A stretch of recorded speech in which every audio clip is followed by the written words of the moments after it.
U7-L13, England and France reading in the Hundred Years' War.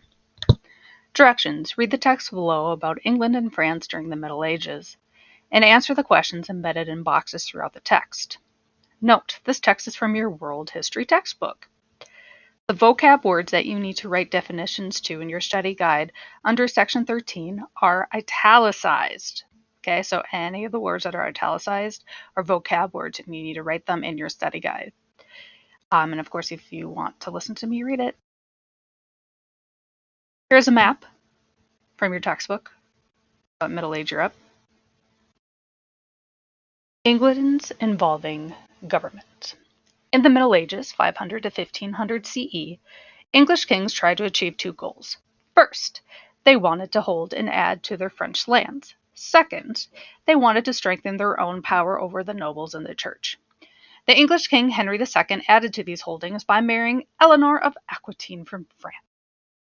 The marriage between Henry, a large territory of France, called Aquitaine. He added Aquitaine to the lands of Normandy, and he had already inherited from William the Conqueror. Because Henry held lands in France, he was a vassal to the French king, but he was also a king in his own right. Juries and common law. Henry ruled England from 1154 to 1189. He strengthened the royal courts of justice by sending royal judges to every part of England at least once a year. They collected taxes, settled lawsuits, and punished crimes. Henry also introduced the use of a jury in English courts. A jury in medieval England was a group of local people, usually 12 neighbors of the accused, who answered a royal judge's question about the facts in a case. Jury trials became a popular means of settling disputes. Only the king's courts were allowed to conduct them. Over the centuries, case by case, the ruling of England's royal judges formed a unified body of law that became known as common law. Today, the principles of English common law are the basis for law in many English-speaking countries, including the U.S. The Magna Carta. Henry was succeeded first by his son Richard the Lionhearted, hero of the Third Crusade. When Richard died, his younger brother John took the throne. John ruled from 1199 to 1216. He failed as a military leader, earning the nickname John Softsword. John lost Normandy and all his land in northern France to the French under Philip Augustus. This loss forced a confrontation with his own nobles. Some of John's problems stemmed from his own personality. He was cruel to his subjects and tried to squeeze money out of them. He alienated the church and threatened to take away town charters guaranteeing self-government. John raised taxes to an all-time high to finance his wars. His nobles revolted. On June 15, 1215, they forced John to agree to the most celebrated document in English history, the Magna Carta, or the Great Charter. This document, drawn up by English nobles and reluctantly approved by King John, guaranteed certain basic political rights. The nobles wanted to safeguard their own feudal rights and limit the king's power. In later years, however, English people of all classes argued that certain clauses in the Magna Carta applied to every citizen. Guaranteed rights included no taxation without representation, a jury trial, and the protection of the law. The Magna Carta guaranteed what are now considered basic legal rights both in England and in the U.S. Below are 4 sections for the Magna Carta. Number 1. No bailiff, officer of the court, for the future shall, upon his own unsupported complaint, put any one to his law without credible witness brought for this purpose. 2. No freeman shall be taken or imprisoned, or exiled, or in any way destroyed, nor will we, the king, go upon him nor send upon him, except by law of the land. 3. To no one will we sell, to no one will we refuse or delay right or justice. 4. We, the nobles, will appoint as justices, constables, sheriffs, or bailiffs, only such as know the law of the realm and mean to observe it well. Question number 1. Why might the English nobles have insisted on the right listed on number 4? Here's a picture of the Magna Carta. The model parliament. Another important step towards democratic government came during the rule of the next English king, Edward I. Edward needed to raise taxes for a war against the French, the Welsh, and the Scots. In 1295, Edward summoned the burgesses, citizens of wealth and property, from every borough and 2 knights from every county to serve as a parliament, or a legislative group. In November 1295, knights, burgesses, bishops, and lords met together at Westminster in London. This is now called the Model Parliament because its new makeup of commoners, who are non-nobles, and lords served as a model for later kings.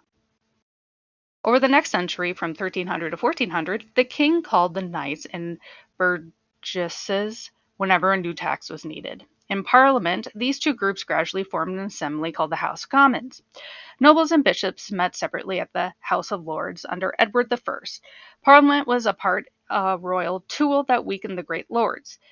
As time went by, Parliament became strong. Like the Magna Carta, it provided a check on royal power. Capetian dynasty rules France. The King of France, like those of England, looked for ways to increase their power. After the breakup of Charlemagne's empire, French counts and dukes ruled their land independently under the feudal system. By the year 1000, France was divided into 47 feudal territories. In 987, the last member of the Carolingian family, Louis the Sluggard, died. Hugh Capet, an undistinguished duke from the middle of France, succeeded him. The Capet family ruled only a small territory, but at its heart stood Paris. Hugh Capet began the Capetian dynasty of French kings that ruled France from 987 to 1328. France becomes a separate kingdom. Hugh Capet, his son, and his grandsons all were weak rulers, but time and geography favored the Capetians. Their territory, though small, sat astride important trade routes in northern France. For 300 years, Capetian kings tightened their grip on the strategic area.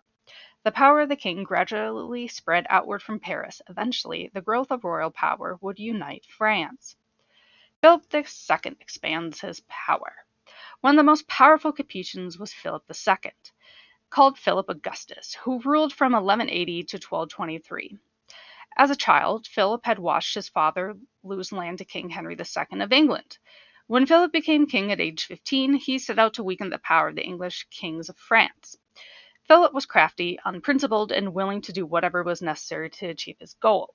Philip had little success against Henry II or Henry's son Richard the Lionhearted. However, when King John, Richard's brother, gained the English throne, it was another matter. Philip earned the name Augustus from the Latin word meaning majestic, probably because he greatly increased the territory of France.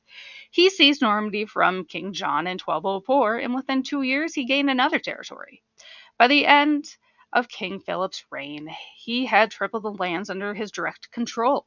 For the first time, a French king had become more powerful than any of his vassals.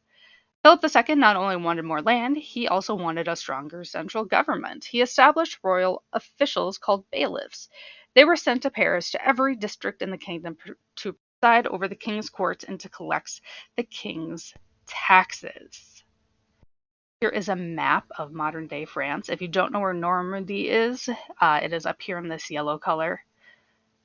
The only reason why you might know Normandy because it's talked a lot about when people talk about World War II. But we're not there yet. We're still in the Middle Ages. All right, let's continue. Estates General. An estate is an area of land in a country that is ruled by a noble. It typically includes a large manor on the property. An estate can also refer to a person's power that they hold or position in society. In France, the church leaders were known as the first estate, and the great lords as the second estate.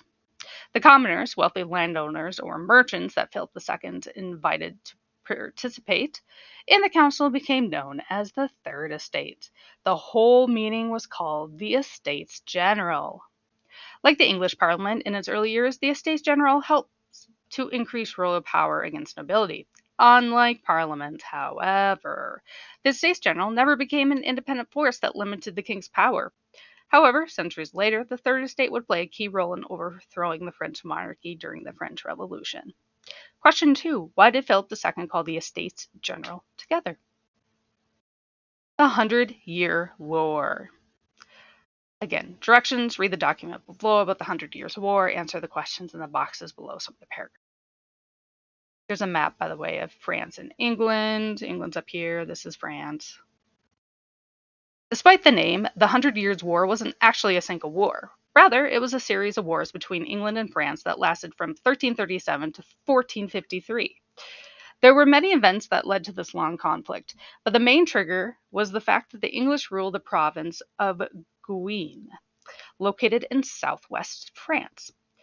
The French did not like the English controlling a region in the middle of France. Because of this, the French king Philip VI attacked Guyenne in 1337, thus beginning a conflict that would last over a century. Question 3. What was the initial conflict that started the 100 Years' War? At first, the French gained control of Guyenne, but the English soon forced them to give it back. In fact, the English won the vast majority of the battles in the war. Also, they accomplished this with fewer resources than the French. How did this happen? In the mid-1300s, the English developed a weapon called the longbow. The bow could shoot an arrow more than 300 yards with enough force to pierce armor. Using the longbow, the English wiped out the French and their knights in the Battle of Crécy in 1347, Poitiers in 1356, and Agincourt in 1415. Question 4. What piece of weapon technology helped the English beat the French? Despite their many victories, the English lost the war. During the 1420s, the English placed the city of Orleans under siege. Another English victory seemed likely. Then a peasant girl named Joan convinced Charles, the heir to the French throne, that she received messages from God. These messages told her to lead French forces against the English at Orleans. At first skeptical, Charles eventually allowed Joan to fight with the army. Inspired by Joan's presence, the French routed the English and took control of Orleans. A series of French victories that ultimately led to the end of the conflict followed. Question 5. What did Joan of Arc convince Charles of? As for Joan, the outcome was less pleasant. In 1430, she was captured, charged with witchcraft and heresy, and burned at the stake. Later, she came to be called Joan of Arc. In the 20th century, Joan was made a saint. She is now referred to officially in the Catholic Church as Saint Joan of Arc. Question 6. What happened to Joan of Arc? All right, stop. Make sure you answer all the questions, then turn it into Schoology. See